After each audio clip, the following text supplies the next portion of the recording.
মানুষ নিজের ডিপ্রেশনের কথা কেন বলতে পারে না?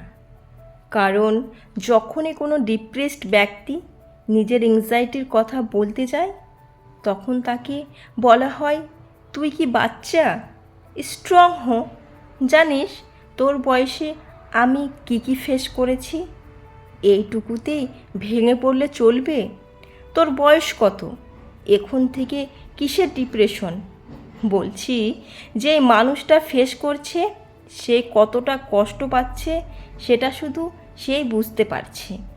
তোমার কাছে বলতে এসেছে কারণ সে শুধু একটা কাঁধ চায়, যেখানে মাথা রেখে একটু শান্তি পেতে পারে।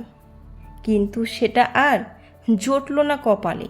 আর সেই মানুষটাই শান্তি খুঁজতে খুঁজতে হেরে গিয়ে চির শান্তির পথে যায়। তখন সবাই তাকে বলে সে নাকি ইমোশনালি স্ট্রং ছিল না।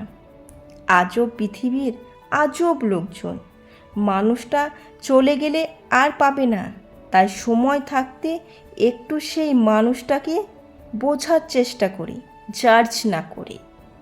ভিডিওতে থাকা কথাগুলো যদি ভালো লেগে থাকে তো অবশ্যই লাইক করবেন, আর যারা আমার চ্যানেলে নতুন আছেন তারা অবশ্যই সাবস্ক্রাইব করবেন।